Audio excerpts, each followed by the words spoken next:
ನಮಸ್ಕಾರ ಸ್ನೇಹಿತರೆ. ಪ್ರಥಮ BA ಮತ್ತು BComನವರಿಗಿರುವಂತಹ ಒಂದು ಇಂಪಾರ್ಟೆಂಟ್ ಚಾಪ್ಟರ್ ICHR ಸಬ್ಜೆಕ್ಟಲ್ಲಿರುವಂತಹ ಒಂದು ಇಂಪಾರ್ಟೆಂಟ್ ಚಾಪ್ಟರ್ ಬಗ್ಗೆ ನಾನಿವತ್ತು ಕ್ಲಾಸ್ ತಗೊಳ್ತೇನೆ. ಅದೇನೆಂದರೆ ಸಂವಿಧಾನದ ಅರ್ಥ, ವ್ಯಾಖ್ಯೆಗಳು ಮತ್ತು ಪ್ರಾಮುಖ್ಯತೆ. ಅದರ ಬಗ್ಗೆ ಒಂದು ಸಿಂಪಲ್ ಆಗಿ ಈಸಿಯಾಗಿ ಒಂದು ಅರ್ಥ ಆಗುವ ಹಾಗೆ ಒಂದು ಕ್ಲಾಸ್ ತಗೊಳ್ತೇನೆ.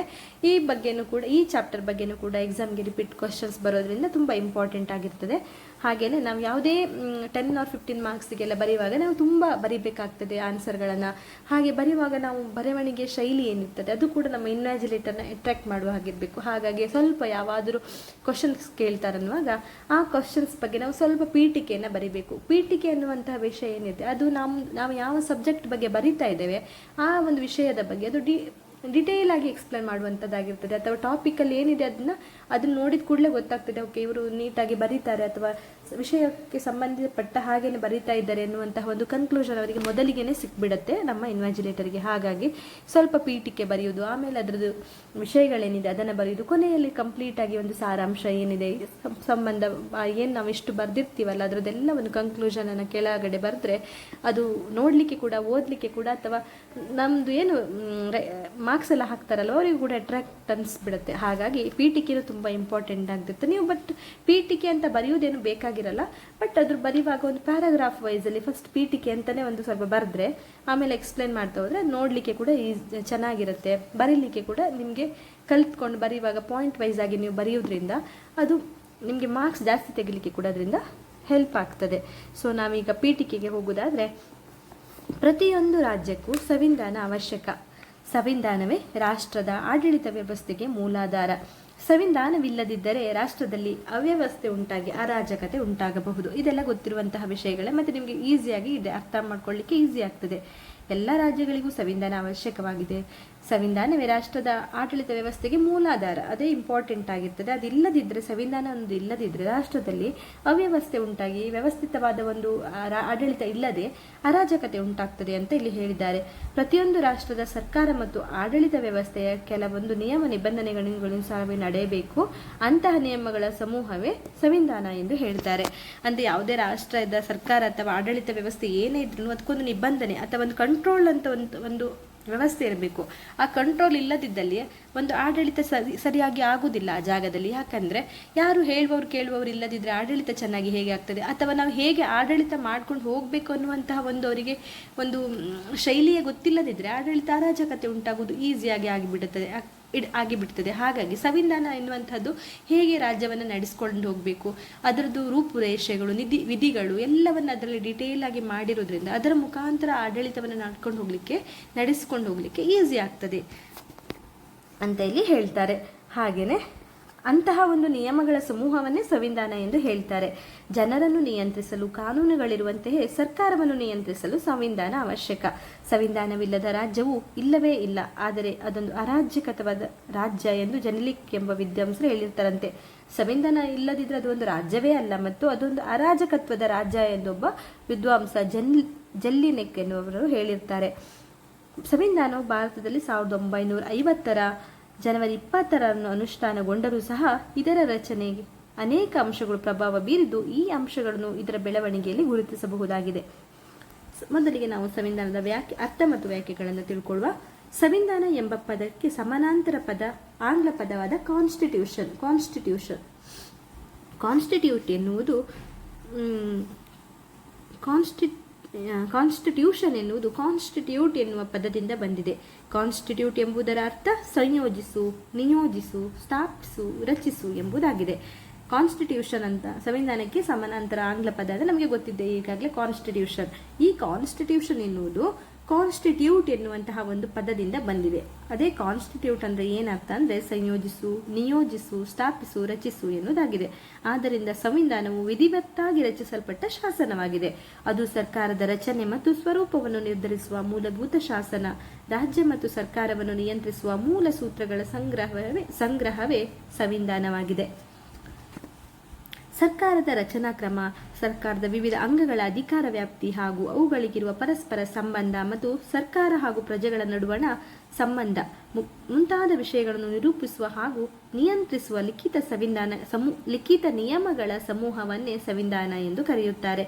ಸರ್ಕಾರ ಹೇಗೆ ನಡಿಬೇಕು, ಅದರ ಅಧಿಕಾರ ಹೇಗೆ, ಅದರ ವ್ಯಾಪ್ತಿ ಹೇಗೆ, ಸರ್ಕಾರಕ್ಕೆ ಮತ್ತು ಅಧಿಕಾರಗಳಿಗೆ ಇರುವಂತಹ ಸಂಬಂಧವೇನು, ಮತ್ತು ಸರ್ಕಾರ ಮತ್ತು ಪ್ರಜೆಗಳ ನಡುವಿರುವಂತಹ ಸಂಬಂಧಗಳೇನು, ಅದನ್ನು ಯಾವ ಥರ ಮಾಡಬೇಕು, ಅವರಿಬ್ಬರ ನಡುವೆ ಇರುವಂತಹ ಅಧಿಕಾರ ಹೇಗಿರಬೇಕು ಅಥವಾ ಅದನ್ನು ನಿಯಂತ್ರಿಸಲಿಕ್ಕಿರುವಂತಹ ಕ್ರಮಗಳೆಲ್ಲ ಯಾವುದು, ಇದೆಲ್ಲವನ್ನ ಒಟ್ಟಾರೆಯಾಗಿ ಸಂವಿಧಾನ ಎಂದು ಕರೆಯುತ್ತಾರೆ. ಇದನ್ನೆಲ್ಲ ಮಾಡಲಿಕ್ಕೆ ಹೇಗೆ ನಡೆಸ್ಕೊಂಡು ಹೋಗಬೇಕು ಅನ್ನೋದನ್ನೆಲ್ಲ ಮಾಡಿರುವಂತಹ ಒಂದು ನಿಯಮಗಳಿದೆಯಲ್ಲ, ಆ ನಿಯಮಗಳ ಸಮೂಹಕ್ಕೇನೆ ಸಂವಿಧಾನ ಎಂದು ಕರೆಯುತ್ತಾರೆ. ಸಂವಿಧಾನವು ರಾಷ್ಟ್ರದ ಮೂಲಭೂತ ಶಾಸನ. ಸಂವಿಧಾನದ ನಿಯಮಗಳೇ ರಾಜ್ಯಾಡಳಿತ ವ್ಯವಸ್ಥೆಯ ಆಧಾರ ನಿಯಮಗಳಾಗಿವೆ. ಅಂದರೆ ಇದೊಂದು ರಾಷ್ಟ್ರದ ಮೂಲಭೂತವಾಗಿರುವಂತಹ ಶಾಸನವಾಗಿದೆ. ಸಂವಿಧಾನದಲ್ಲಿರುವಂತಹ ನಿಯಮಗಳೇ ರಾಜ್ಯಾಡಳಿತ ವ್ಯವಸ್ಥೆಗಿರುವಂತಹ ಆಧಾರ ಸ್ತಂಭ. ಅದೇ ಆಧಾರ ಸ್ತಂಭವಾಗಿದೆ. ಅದರ ಮುಖಾಂತರವೇ ನಾವು ಆಡಳಿತವನ್ನು ಮಾಡಬೇಕಾಗ್ತದೆ. ಸರ್ಕಾರವು ಸಂವಿಧಾನಕ್ಕನುಗುಣವಾಗಿಯೇ ಕಾರ್ಯನಿರ್ವಹಿಸಬೇಕು. ಸಂವಿಧಾನದ ಮುಖ್ಯ ಉದ್ದೇಶ ಸರ್ಕಾರವು ದಬ್ಬಾಳಿಕೆ ನಡೆಸದಂತೆ ಅದನ್ನು ಹತೋಟಿಯಲ್ಲಿಟ್ಟು ಆ ಮೂಲಕ ಪ್ರಜೆಗಳ ಹಕ್ಕುಗಳನ್ನು ರಕ್ಷಣೆ ಮಾಡುವುದೇ ಈ ಸಂವಿಧಾನವು ಸರ್ಕಾರವನ್ನು ರೂಪಿಸುವುದಲ್ಲದ ಅದರ ಮೇಲೆ ನಿರ್ಬಂಧಗಳನ್ನು ಕೂಡ ಹೇರ್ತದೆ. ಫೈನಲ್ ಆಗಿ ಏನಂದ್ರೆ, ಸರ್ಕಾರವು ದಬ್ಬಾಳಿಕೆ ನಡೆಸದೇ ಇರುವಂತಹಂತೆ ಕಂಟ್ರೋಲ್ ಮಾಡುವಂತಹದ್ದು ಸಂವಿಧಾನದ ಒಂದು ಕೆಲಸ ಆಗಿರ್ತದೆ. ಹಾಗೆ ಪ್ರಜೆಗಳ ಹಕ್ಕುಗಳನ್ನು ಕೂಡ ರಕ್ಷಿಸುವುದು ಕೂಡ ಸಂವಿಧಾನದ ಲಕ್ಷಣವಾಗಿರ್ತದೆ. ಸಂವಿಧಾನ ಎಂಬ ಪದಕ್ಕೆ ಕೊಟ್ಟಿರುವ ವ್ಯಾಖ್ಯಾನಗಳು ವೈವಿಧ್ಯಪೂರ್ಣವಾಗಿವೆ. ಅರಿಸ್ಟಾಟಲ್ ಅಂದರೆ ನಮ್ಮ ರಾಜ್ಯಶಾಸ್ತ್ರದ ಪಿತಾಮಹರೇನಿದ್ದಾರೆ ಅರಿಸ್ಟಾಟಲ್, ಅವರ ಪ್ರಕಾರ ರಾಜ್ಯದ ಆಡಳಿತ ಹಾಗೂ ಅಧಿಕಾರವನ್ನು ಅದರಲ್ಲಿಯೂ ಪರಮಾಧಿಕಾರವನ್ನು ವ್ಯವಸ್ಥೆಗೊಳಿಸುವುದೇ ಸಂವಿಧಾನ ಎಂದು ಹೇಳಿದ್ದಾರೆ. ರಾಜ್ಯದ ಆಡಳಿತ ಹಾಗೂ ಅಧಿಕಾರವನ್ನು ಅದರಲ್ಲಿಯೂ ಪರಮಾಧಿಕಾರವನ್ನು ವ್ಯವಸ್ಥೆಗೊಳಿಸುವುದೇ ಸಂವಿಧಾನ ಎಂದು ಅರಿಸ್ಟಾಟಲ್ ರವರು ಹೇಳಿದ್ದಾರೆ. ಮತ್ತೆ ಲೂಯಿಸ್ ಎನ್ನುವಂತಹ ಒಬ್ಬ ವಿದ್ವಾಂಸರು ಏನು ಹೇಳಿದ್ದಾರೆ ಅಂದರೆ, ಜನತಾ ಸಮುದಾಯದಲ್ಲಿ ಅಥವಾ ಸರ್ಕಾರದ ರಚನಾ ಕ್ರಮದಲ್ಲಿ ಪರಮಾಧಿಕಾರವನ್ನು ವ್ಯವಸ್ಥೆಗೊಳಿಸಿ ವಿತರಿಸುವುದೇ ಸಂವಿಧಾನ ಎಂದು ಹೇಳಿದ್ದಾರೆ. ನೀವಿಲ್ಲಿ ತುಂಬ ನಮ್ಮ ಏನು ವಿದ್ವಾಂಸರಿದ್ದಾರೆ, ತುಂಬ ವ್ಯಾಖ್ಯೆಗಳನ್ನು ಕೊಟ್ಟಿರ್ತಾರೆ. ನಿಮಗೆಲ್ಲ ನೆನಪಿಟ್ಕೊಳ್ಳಿಕ್ಕೆ ಕಷ್ಟ ಆಗುವಂಥ ಸಂದರ್ಭದಲ್ಲಿ ಯಾವುದಾದ್ರೂ 2 ವ್ಯಾಖ್ಯೆಗಳನ್ನು ನೀವು ನೆನಪಿಟ್ಕೊಂಡು ಬರಿಬೇಕಾಗ್ತದೆ. ಇಲ್ಲಿ ಅರಿಸ್ಟಾಟಲ್ ಹೇಳಿರುವಂತಹ ಒಂದು ವ್ಯಾಖ್ಯೆಯನ್ನು ನೀವು ನೆನಪಿಟ್ಕೊಳ್ಳಿಕ್ಕೆ ಈಸಿ ಆಗ್ತದೆ. ರಾಜ್ಯದ ಆಡಳಿತ ಹಾಗೂ ಅಧಿಕಾರವನ್ನು ಅದರಲ್ಲಿಯೂ ಪರಮಾಧಿಕಾರವನ್ನು ವ್ಯವಸ್ಥೆಗೊಳಿಸುವುದೇ ಸಂವಿಧಾನ ಎಂದು ಅರಿಸ್ಟಾಟಲ್ ಹೇಳಿದ್ದಾರೆ. ಅದನ್ನೊಂದು ನೆನಪಿಟ್ಕೊಳ್ಳಿ. ಹಾಗೇನೆ ಇನ್ನೊಂದು ತುಂಬ ಈಸಿಯಾಗಿರುವಂಥದ್ದು ಹೇಳುವುದಾದರೆ, ಊಲ್ಸೆ ಅವರ ಪ್ರಕಾರ ಸಂವಿಧಾನವೆಂದರೆ ಸರ್ಕಾರದ ಅಧಿಕಾರಗಳು ಮತ್ತು ಪ್ರಜೆಗಳ ಹಕ್ಕು ಬಾಧ್ಯತೆಗಳು ಹಾಗೂ ಅವೆರಡರ ನಡುವಣ ಸಂಬಂಧವನ್ನು ಹೊಂದಾಣಿಕೆಯನ್ನುಂಟು ಮಾಡುವಂತಹ ನಿಯಮಗಳ ಸಮೂಹವೇ ಸಂವಿಧಾನ ಎಂದು ಹೇಳಿದ್ದಾರೆ. ತುಂಬ ಈಸಿಯಾಗಿದೆ. ಇನ್ನು ತುಂಬ ಈಸಿಯಾಗಿರುವಂಥದ್ದು ಬೇಕಂದ್ರೆ ಒಂದು ಲೈನಲ್ಲಿ ಹೇಳುವಂಥ ಒಂದು ವ್ಯಾಖ್ಯೆ ಬೇಕಂತ ಹೇಳಿದರೆ, ಸಂವಿಧಾನವನ್ನು ರಾಜ್ಯವನ್ನಾಳುವ ಕಾನೂನೇ ಸಂವಿಧಾನ ಎಂದು ಮೆಕಯು ಅವರು ಹೇಳಿದಾರಂತೆ. ರಾಜ್ಯವನ್ನಾಳುವ ಒಂದು ಕಾನೂನೇನಿದೆ ಅದೇ ಸಂವಿಧಾನ ಎನ್ನುವುದು ಮೆಕಯು ಅವರು ಹೇಳುವಂತಹ ಒಂದು ವ್ಯಾಖ್ಯೆ ಆಗಿರ್ತದೆ. ಸೊ ನೆಕ್ಸ್ಟ್, ಆಧುನಿಕ ಸಂವಿಧಾನಗಳ ಲಕ್ಷಣಗಳನ್ನು ಆಳವಾಗಿ ಅಧ್ಯಯನ ಮಾಡಿದ ಬ್ರಿಟನ್ KCB ಅವರು ಸಂವಿಧಾನ ಎಂಬ ಪದವನ್ನು 2 ಅರ್ಥದಲ್ಲಿ ಬಳಸಿದ್ದಾರೆ. ಒಂದು ವಿಶಾಲ ಅರ್ಥದಲ್ಲಿ ಬಳಸಿದ್ದಾರೆ. ದೇಶವೊಂದರ ಇಡೀ ಸರ್ಕಾರದ ವ್ಯವಸ್ಥೆಯನ್ನು ಸ್ಥಾಪಿಸಿ ಅದನ್ನು ನಿಯಂತ್ರಿಸುವ ನಿಯಮಗಳ ಸಂಕಲನವೇ ಸಂವಿಧಾನ ಎಂದು ಹೇಳಿದ್ದಾರೆ. ಈಗ ಸಂವಿಧಾನದಲ್ಲಿ 2 ನಿಯಮಗಳಿರ್ತದೆ. ಒಂದು ಶಾಸನಬದ್ಧ ನಿಯಮ, ಮತ್ತೊಂದು ಶಾಸನಬದ್ಧವಲ್ಲದ ನಿಯಮ. ಶಾಸನಬದ್ಧ ನಿಯಮಗಳು ಶಾಸನಾಧಿಕಾರದಿಂದ ರಚಿತವಾದ ನ್ಯಾಯಾಲಯಗಳ ಮಾನ್ಯತೆ ಪಡೆದು ಮತ್ತು ನ್ಯಾಯಾಲಯಗಳು ಅನ್ವಯಿಸುವ ನಿಯಮ ಆಗಿರ್ತದೆ ಶಾಸನಬದ್ಧ ನಿಯಮಗಳು. ಇನ್ನೊಂದು ಶಾಸನಬದ್ಧ ನಿಯಮವಲ್ಲ ಅಂತ ಇದ್ರೆ ಯಾವುದಂತಂದ್ರೆ, ರೂಢಿಗಳು, ಸಂಪ್ರದಾಯಗಳು, ವಾಡಿಕೆಗಳು ಮತ್ತು ಒಡಂಬಡಿಕೆಗಳ ರೂಪದಲ್ಲಿರುವುದರಿಂದ ಅವುಗಳು ವಿದ್ಯುಕ್ತ ಶಾಸನಾಧಿಕಾರದಿಂದ ರಚಿತ ನಿಯಮಗಳಾಗಿಲ್ಲ. ಹಾಗಾಗಿ ನ್ಯಾಯಾಲಯಗಳು ಅಂತಹ ಮಾನ್ಯತೆ ನೀಡುವುದಿಲ್ಲ. ಅವೆಲ್ಲವೂ ಶಾಸನಬದ್ಧವಲ್ಲದು. ನ್ಯಾಯಾಲಯಗಳು ಮಾನ್ಯತೆ ನೀಡಿಲ್ಲದ ಏನು ನಿಯಮಗಳಿದೆ ಅದೆಲ್ಲವೂ ಶಾಸನಬದ್ಧವಲ್ಲದ ನಿಯಮಗಳಾಗಿರ್ತದೆ. ನೆಕ್ಸ್ಟ್ ಪೇಜಿಗೆ ಹೋಗೋದಾದರೆ ಇಲ್ಲಿ ತುಂಬ ವ್ಯಾಖ್ಯೆಗಳನ್ನು ಕೊಟ್ಟಿದ್ದಾರೆ ಅಥವಾ ಅರ್ಥಗಳನ್ನು ಕೊಟ್ಟಿದ್ದಾರೆ. ಸೊ ನಿಮ್ಗೆ ಇದೆಲ್ಲ ಓದ್ಕೊಂಡ್ರೆ ಸ್ವಲ್ಪ ಕನ್ಫ್ಯೂಸ್ ಆಗಿರ್ಬೋದು. ನಿಮಗೆ ಈಸಿ ಆಗಿರುವಂತಹ ಯಾವುದಾದ್ರೂ 1-2 ಲೈನ್ಗಳನ್ನು ತೊಗೊಂಡು ಅದನ್ನು ನೀವು ಬ್ರೀಫಾಗಿ ಎಕ್ಸ್ಪ್ಲೇನ್ ಮಾಡ್ತಾ ಹೋಗಿ. ಹಾಗೆಯೇ ಸಂವಿಧಾನಕ್ಕೆ ಈ ಮೇಲೆ ನಾನು ಇಷ್ಟು ಹೇಳಿರುವ ವ್ಯಾಖ್ಯೆಗಳನ್ನೆಲ್ಲ ನೋಡಿ ವಿಶ್ಲೇಷಣೆಯಿಂದ ಅದರಿಂದ ಅದರದ್ದು ಲಕ್ಷಣಗಳೇನು, ಸಂವಿಧಾನದ ಪ್ರಧಾನ ಲಕ್ಷಣಗಳು ಅಥವಾ ಮುಖ್ಯಾಂಶಗಳು ಏನು ಎನ್ನುವುದನ್ನು ನಾನು ಇಲ್ಲಿ ಹೇಳ್ತೇನೆ. ಒಂದು, ಸಂವಿಧಾನದ ಲಕ್ಷಣಗಳಲ್ಲಿ ಅದು ರಾಜ್ಯದ ಸ್ವರೂಪವನ್ನು ಚಿತ್ರಿಸುತ್ತದೆ. ಸಂವಿಧಾನ ಅನ್ನೋದು ರಾಜ್ಯದ ಸ್ವರೂಪವನ್ನು ಚಿತ್ರಿಸುತ್ತದೆ. ಅಂದರೆ ಒಂದು ಸಂವಿಧಾನ ನೋಡಿದಾಗ ಗೊತ್ತಾಗ್ತದೆ, ರಾಜ್ಯದ ಕಂಪ್ಲೀಟ್ ಚಿತ್ರಣ ನಮಗೆ ಅರ್ಥ ಆಗ್ತದೆ. ಓಕೆ, ರಾಜ್ಯ ಈ ಥರ ಇದೆ, ರಾಜ್ಯದಲ್ಲಿ ಈ ಥರ ಅಧಿಕಾರ ಇದೆ, ಹೀಗೆಲ್ಲ ಹಕ್ಕು ಬಾಧ್ಯತೆಗಳಿವೆ, ಎಲ್ಲವೂ ನಮಗೆ ಅರ್ಥ ಆಗ್ತದೆ. ಅದು ರಾಜ್ಯದ ಸ್ವರೂಪವನ್ನು ಚಿತ್ರಿಸ್ತದೆ. ಎರಡನೇದು, ಸಂವಿಧಾನ ಲಿಖಿತ ಅಥವಾ ಅಲಿಖಿತ ರೂಪದಲ್ಲಿರಬಹುದು. ಅಂದರೆ ಅಥವಾ ಬರೆದಿಡುವಂತಹ ಸಂವಿಧಾನವೂ ಆಗಿರ್ಬೋದು, ಸಂವಿಧಾನ ಬರೆದಿಡದೇ ಇರುವಂತಹ ಸಂವಿಧಾನ ಕೂಡ ಇರಬಹುದು ಎನ್ನುವುದನ್ನು ನಾವಿಲ್ಲಿ ಲಕ್ಷಣ ನೋಡ್ಕೋಬಹುದು. ಮತ್ತೊಂದು ಮೂರನೇದು ಹೇಳೋದಾದರೆ, ಉದ್ದೇಶಪೂರ್ವಕವಾಗಿ ಮತ್ತು ವಿದ್ಯುಕ್ತವಾಗಿ ಸಂವಿಧಾನ ಸೃಷ್ಟಿಯಾಗಿರಬಹುದು ಅಥವಾ ಐತಿಹಾಸಿಕವಾಗಿ ಸಾಂದರ್ಭಿಕ ಸನ್ನಿವೇಶಗಳಿಂದ ಕ್ರಮಾನುಗುಣವಾಗಿ ರೂಪುಗೊಂಡಿರಬಹುದು. ಉದ್ದೇಶಪೂರ್ವಕವಾಗಿ ಅಥವಾ ಆ ಸಮಯಕ್ಕೆ ಬೇಕಾಗಿ ಅಲ್ಲಿ ಸಂವಿಧಾನ ಸೃಷ್ಟಿಯಾಗಿರಬಹುದು ಅಥವಾ ಸಂದರ್ಭಗಳಿಗೆ ಅನುಸಾರವಾಗಿ ಕ್ರಮೇಣವಾಗಿ ಅದು ರೂಪುಗೊಂಡಿರಬಹುದು. ಸಂವಿಧಾನ ಎನ್ನುವುದು ಇನ್ನೊಂದು ಲಕ್ಷಣಗಳಾಗಿದೆ. ನಾಲ್ಕನೇದು, ಅದು ಒಂದು ದಾಖಲೆಯಲ್ಲಿರಬಹುದು ಅಥವಾ ಹಲವು ದಾಖಲೆಗಳಲ್ಲಿರಬಹುದು. ಸಂವಿಧಾನ ಅನ್ನೋದು ಒಂದೇ ದಾಖಲೆಯಾಗಿರಲೂಬಹುದು ಅಥವಾ ತುಂಬ ದಾಖಲೆಗಳು ಕೂಡ ಇರಬಹುದು ಎಂದು ಹೇಳಿದ್ದಾರೆ. 5, ಅದು ಸರ್ಕಾರದ ರಚನೆ ಹಾಗೂ ಸಂಘಟನೆಯನ್ನು ನಿರ್ಧರಿಸುತ್ತದೆ ಮತ್ತು ಸರ್ಕಾರದ ವಿವಿಧ ಅಂಗಗಳ ನಡುವಿನ ಸಂಬಂಧವನ್ನು ತಿಳಿಸುತ್ತದೆ. ಸರ್ಕಾರದ ರಚನೆ ಮತ್ತು ಸಂಘಟನೆಯನ್ನು ನಿರ್ಧರಿಸುತ್ತದೆ ಮತ್ತು ವಿವಿಧ ಅಂಗಗಳ ನಡುವೆ ಇರುವ ಸಂಬಂಧಗಳನ್ನು ಸಂವಿಧಾನ ತಿಳಿಸುತ್ತದೆ. 6, ಪ್ರಜೆಗಳ ಹಕ್ಕುಗಳು ಮತ್ತು ಸ್ವಾತಂತ್ರ್ಯವನ್ನು ಸ್ಪಷ್ಟಪಡಿಸುತ್ತದೆ. 7, ತಿದ್ದುಪಡಿ ಬದಲಾವಣೆಗಳ ನಿರ್ದಿಷ್ಟ ವಿಧಾನಗಳನ್ನು ಸ್ಪಷ್ಟಪಡಿಸುತ್ತದೆ. ಹೀಗೆ ಸಂವಿಧಾನ ರಾಜ್ಯ ವ್ಯವಸ್ಥೆಗೆ ಸಂಬಂಧಿಸಿದ ಮೂಲಭೂತ ಶಾಸನ. ಇದು ಪ್ರಭುತ್ವಾಧಿಕಾರವನ್ನು ವ್ಯಕ್ತಪಡಿಸುತ್ತದೆ. ಇದು ಪ್ರಜೆಗಳ ಆಶೋತ್ತರಗಳನ್ನು ಪ್ರತಿನಿಧಿಸುವುದಲ್ಲದೆ ಪ್ರತಿನಿಧಿಸುವುದು ಅಲ್ಲದೆ ಆಶೋತ್ತರಗಳನ್ನು ಈಡೇರಿಸಿಕೊಳ್ಳಲು ಕೂಡ ಸಹಾಯಕ ಸಾಧನವಾಗಿದೆ. ಈ ಸಂವಿಧಾನ ಎನ್ನುವಂತಹದ್ದು ಜನರಿಗೋಸ್ಕರ ಇರುವಂತಹ ಒಂದು ಮೂಲಭೂತ ಶಾಸನವಾಗಿದೆ. ಇದರಿಂದ ಪ್ರಜೆಗಳ ಇಷ್ಟಗಳನ್ನು ಪ್ರತಿನಿಧಿಸುವುದು ಅಲ್ಲದೆ ಅವರ ಇಷ್ಟಗಳನ್ನು ಈಡೇರಿಸಿಕೊಳ್ಳಲು ಕೂಡ ಸಹಾಯ ಮಾಡ್ತದೆ ಈ ಸಂವಿಧಾನ. ಸಂವಿಧಾನದ ಲಕ್ಷಣಗಳೆಲ್ಲ ಲಿಖಿತ ಆಗಿರ್ತದೆ, ಅಲಿಖಿತನೂ ಇರಬಹುದು. ಅದು ಇಡೀ ರಾಜ್ಯದ ಸಂಪೂರ್ಣ ಚಿತ್ರವನ್ನು ನಮಗೆ ಕೊಡುತ್ತದೆ. ಉದ್ದೇಶಪೂರ್ವಕವಾಗಿ ಕೂಡ ರಚನೆಯಾಗಿರಬಹುದು, ಮತ್ತು ಅದು ದಾಖಲೆಯಲ್ಲಿ ಇರಬಹುದು ಅಥವಾ ಹಲವು ದಾಖಲೆಗಳಲ್ಲಿ ಕೂಡ ಇರಬಹುದು. ಅದು ಸರ್ಕಾರ ಮತ್ತು ಜನರ ನಡುವಿನ ಸಂಬಂಧವನ್ನು ತಿಳಿಸ್ತದೆ. ಪ್ರಜೆಗಳ ಹಕ್ಕು ಮತ್ತು ಸ್ವಾತಂತ್ರ್ಯವನ್ನು ಸ್ಪಷ್ಟಪಡಿಸುತ್ತದೆ. ಸಂವಿಧಾನದ ತಿದ್ದುಪಡಿ ಬದಲಾವಣೆಗಳ ನಿರ್ದಿಷ್ಟ ವಿಧಾನಗಳನ್ನು ಸ್ಪಷ್ಟಪಡಿಸುತ್ತದೆ. ಹೀಗೆ ಅದು ಜನರಿಗೋಸ್ಕರ ಇರುವಂತಹ ಒಂದು ಶಾಸನವಾಗಿದೆ. ಅದರಿಂದ ಜನರು ತಮ್ಮ ಆಸೆಗಳನ್ನು ಹೇಳಬಹುದು ಅಥವಾ ಈಡೇರಿಸಿಕೊಳ್ಳಲಿಕ್ಕೆ ಕೂಡ ಸಂವಿಧಾನ ನಮಗೆ ಸಹಾಯಕವಾಗ್ತದೆ ಎನ್ನುವುದನ್ನು ನಾವಿಲ್ಲಿ ನೋಡ್ಬೋದು. ಕೊನೆಯಲ್ಲಿ ಸಂವಿಧಾನದ ಪ್ರಾಮುಖ್ಯತೆಯನ್ನು ಸ್ವಲ್ಪ ಎಕ್ಸ್ಪ್ಲೇನ್ ಮಾಡ್ತಾ ಹೋಗ್ತೇನೆ. ಪ್ರತಿಯೊಂದು ರಾಜ್ಯಕ್ಕೂ ಅದು ಪ್ರಭುತ್ವ ಅಥವಾ ಸರ್ವಾಧಿಕಾರ ಇರಲಿ, ಸಂವಿಧಾನ ಅವಶ್ಯಕವಾಗಿರ್ತದೆ. ಸಂವಿಧಾನ ರಾಜ್ಯದ ಉಸಿರು. ಇದೆಲ್ಲ ಚಾಪ್ಟರ್ ಏನಿದೆ ನಿಮ್ಗೆ ಈಸಿಯಾಗಿ ನೀವೇ ಅದರ ಬಗ್ಗೆ ಸ್ವಲ್ಪ ಸಂವಿಧಾನ ಅನ್ನುವಂಥದ್ದು ಒಂದು ಇಂಪಾರ್ಟೆಂಟ್ ಆಗಿದೆ ಒಂದು ರಾಜ್ಯಕ್ಕೆ. ಸೊ ಅದನ್ನು ನೀವು ಗಮನದಲ್ಲಿ ಇಟ್ಕೊಂಡು ಅದರ ಬಗ್ಗೆ ಸ್ವಲ್ಪ ನೀವಾಗಿ ಎಕ್ಸ್ಪ್ಲೇನ್ ಮಾಡ್ಬೋದು. ಯಾಕಂದರೆ ನಿಮಗೆ ಈಸಿಯಾಗಿ ಬರೀಲಿಕ್ಕೆ ಸಾಧ್ಯ ಆಗ್ತದೆ, ಅಷ್ಟೊಂದು ಕಷ್ಟ ಇರುವುದಿಲ್ಲ ಈ ಚಾಪ್ಟರ್. ಓಕೆನಾ? ಪ್ರತಿಯೊಂದು ರಾಜ್ಯಕ್ಕೂ ಪ್ರಭುತ್ವ ಇರಲಿ, ಸರ್ವಾಧಿಕಾರ ಇರಲಿ, ಅಲ್ಲಿ ಒಂದು ಸಂವಿಧಾನ ಅಂತೂ ಇರಲೇಬೇಕು. ಸಂವಿಧಾನವೇ ರಾಜ್ಯದ ಉಸಿರು. ಸಂವಿಧಾನವನ್ನು ಹೊಂದಿರದ ರಾಜ್ಯ ಅಸ್ತಿತ್ವದಲ್ಲಿ ಇರಲು ಸಾಧ್ಯವಿಲ್ಲ. ಸಂವಿಧಾನ ಇಲ್ಲದೇ ಇರುವಂಥ ರಾಜ್ಯವು ಅದು ರಾಜ್ಯವೇ ಅಲ್ಲ, ಅದೊಂದು ಅರಾಜಕತೆಯ ರಾಜ್ಯ ಎಂದು ಜನಲಿಕ್ಕೆ ಆಲ್ರೆಡಿ ನಾವು ಹೇಳಿದ್ದಾರೆ ಅಂತ ನೋಡಿದ್ದೇವೆ.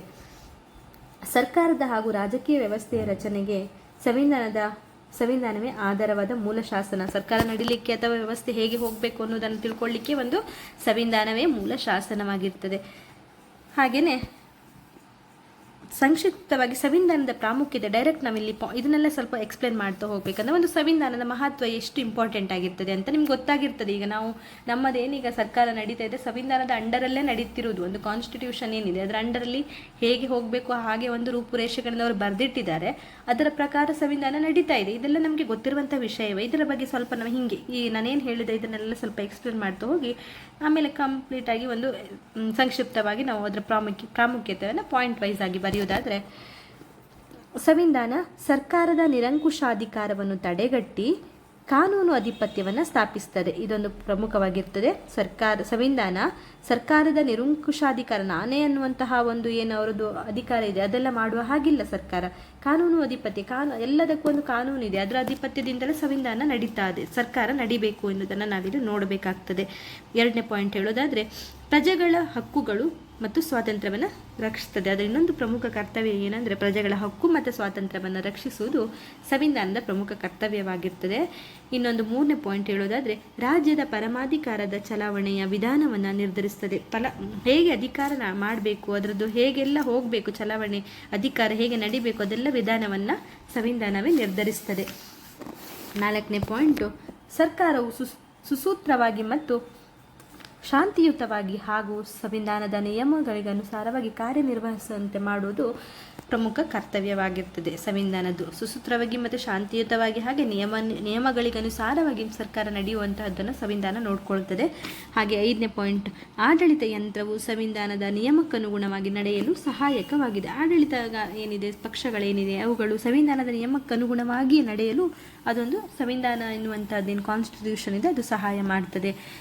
ಇನ್ನೊಂದು 7ನೇ ಪಾಯಿಂಟ್ ನೋಡೋದಾದರೆ, ಸಂವಿಧಾನವು ಅರಾಜಕತೆಯನ್ನು ಹೋಗಲಾಡಿಸಿ ದೇಶದಲ್ಲಿ ವ್ಯವಸ್ಥಿತವಾದ ಸರ್ಕಾರದ ಸ್ಥಾಪನೆಗೆ ಸಹಕಾರಿಯಾಗಿದೆ. ಅಂದರೆ ಸಂವಿಧಾನವಿಲ್ಲದಿದ್ದಲ್ಲಿ ಅಥವಾ ಸರಿಯಾದ ರೂಪುರೇಷೆಗಳಿಲ್ಲದ ಒಂದು ನಿಯಮಗಳ ಒಂದು ಏನು ಸಮೂಹ ಏನಿದೆ ಅದೇ ಸಂವಿಧಾನವಾಗಿರ್ತದೆ. ಅಂತಹ ಸಂವಿಧಾನ ಇಲ್ಲದಿದ್ದರೆ ಅರಾಜಕತೆ ಉಂಟಾಗ್ತದೆ ದೇಶದಲ್ಲಿ. ಹಾಗಾಗಿ ಒಂದು ಸಂವಿಧಾನ ಎನ್ನುವಂತಹದ್ದು ಅರಾಜಕತೆಯನ್ನು ಹೋಗಲಾಡಿಸಿ ದೇಶದಲ್ಲಿ ವ್ಯವಸ್ಥಿತವಾದ ಸರ್ಕಾರದ ಸ್ಥಾಪನೆಗೆ ಸಹಕಾರಿಯಾಗ್ತದೆ. ಇದಿಷ್ಟು ಪಾಯಿಂಟನ್ನು ನೀವು ಪ್ರಾಮುಖ್ಯತೆಯಲ್ಲಿ ಬರೀತಾ ಹೋಗಬೇಕಾಗ್ತದೆ. 3 + 3 ಸಾರಿ ಸ್ನೇಹಿತರೆ, ನಾನು 7 ಪಾಯಿಂಟ್ ಹೇಳಿದೆ, ಇದರಲ್ಲಿ 6 ಪಾಯಿಂಟ್ ಇರೋದು. ಸೊ ಇದು 6 ಪಾಯಿಂಟನ್ನು ನೀವು ಪ್ರಾಮುಖ್ಯತೆಯಲ್ಲಿ ಬರಿಬೇಕಾಗ್ತದೆ. ಸಂವಿಧಾನ ಸರ್ಕಾರದ ನಿರಂಕುಶಾಧಿಕಾರವನ್ನು ತಡೆಗಟ್ಟಿ ಕಾನೂನು ಅಧಿಪತ್ಯವನ್ನು ಸ್ಥಾಪಿಸುತ್ತದೆ. 2 ಪ್ರಜೆಗಳ ಹಕ್ಕು ಮತ್ತು ಸ್ವಾತಂತ್ರ್ಯವನ್ನು ರಕ್ಷಿಸುತ್ತದೆ. 3 ರಾಜ್ಯದ ಪರಮಾಧಿಕಾರದ ಚಲಾವಣೆಯ ವಿಧಾನವನ್ನು ನಿರ್ಧರಿಸುತ್ತದೆ. 4 ಸರ್ಕಾರವು ಸುಸೂತ್ರವಾಗಿ ಶಾಂತಿಯುತವಾಗಿ ಸಂವಿಧಾನದ ನಿಯಮಗಳಿಗೂ ಅನುಸಾರವಾಗಿ ಕಾರ್ಯನಿರ್ವಹಿಸುವಂತೆ ಮಾಡುತ್ತದೆ. 5 ಆಡಳಿತ ಯಂತ್ರವು ಸಂವಿಧಾನದ ನಿಯಮಕ್ಕನುಗುಣವಾಗಿ ನಡೆಯಲು ಸಹಾಯಕವಾಗಿದೆ. 6 ಸಂವಿಧಾನವು ಅರಾಜಕತೆಯನ್ನು ಹೋಗಲಾಡಿಸಿ ದೇಶದಲ್ಲಿ ವ್ಯವಸ್ಥಿತವಾದ ಸರ್ಕಾರದ ಸ್ಥಾಪನೆಗೆ ಸಹಾಯಕವಾಗಿದೆ. ಇದಿಷ್ಟು ಪಾಯಿಂಟನ್ನು ನಾವಿಲ್ಲಿ ಸಂವಿಧಾನದ ಪ್ರಾಮುಖ್ಯತೆಯಲ್ಲಿ ಬರಿಬೇಕಾಗ್ತದೆ. ಸೊ ಫಸ್ಟ್ ನಾವು ಸಂವಿಧಾನದ ಅರ್ಥ, ವ್ಯಾಖ್ಯೆ ಅಥವಾ ಪ್ರಾಮುಖ್ಯತೆ ಅಂತ ಒಂದು ಕ್ವಶನ್ಸ್ ಎಲ್ಲ ಅದು ಬಂದರೆ ಅದಕ್ಕೆ ನಾವು ಸ್ವಲ್ಪ ಸಂವಿಧಾನದ ಬಗ್ಗೆ ನಮ್ಗೆ ಏನು ಗೊತ್ತು ಅದಿಷ್ಟನ್ನು ಬರಿಬೇಕು. ಆಮೇಲೆ ಸಂವಿಧಾನ ಅರ್ಥ ಮತ್ತು ವ್ಯಾಖ್ಯೆಗಳನ್ನು ಬರಿಬೇಕು. ಸಂವಿಧಾನ ಅಂದರೆ ಏನು, ಕಾನ್ಸ್ಟಿಟ್ಯೂಷನ್, ಅದನ್ನು ಭಾಗಗಳಾಗಿ ಕಾನ್ಸ್ಟಿಟ್ಯೂಟ್ ಎನ್ನುವಂತಹದ್ರಿಂದ ಬಂದಿದೆ.